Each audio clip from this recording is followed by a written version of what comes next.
السلام علیکم ورحمۃ اللہ وبرکاتہ۔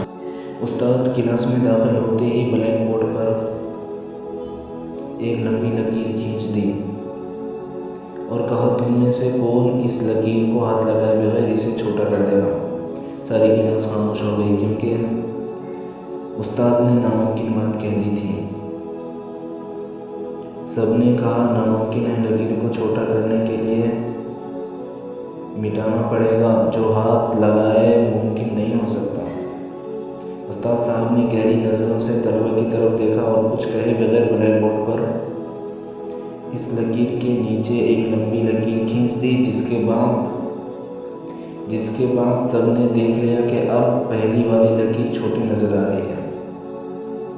استاد نے اس لکیر کو ہاتھ لگائے بغیر اسے چھوٹا کر دیا تھا۔ طالب علموں نے آج اپنی زندگی کا سب سے بڑا سبق سیکھا تھا۔ دوسروں کو نقصان پہنچائے بغیر، دوسروں پر تنقید کیے بغیر، ان سے حسد کیے بغیر ان سے آگے بڑھنے کا ہنر انہوں نے چند منٹ میں سیکھ لیا تھا۔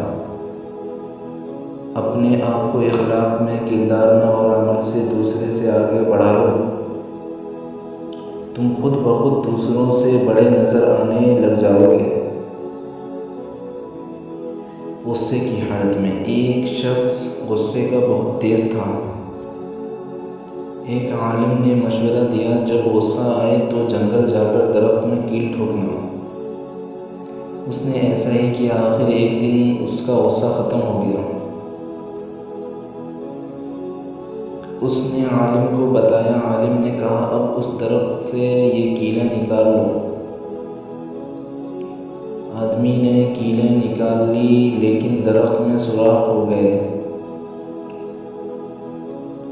عالم نے کہا، یہ وہ سوراخ ہے جو تم غصے کی حالت میں لوگوں کے دلوں میں کرتے تھے۔ شیئر ضرور کریں۔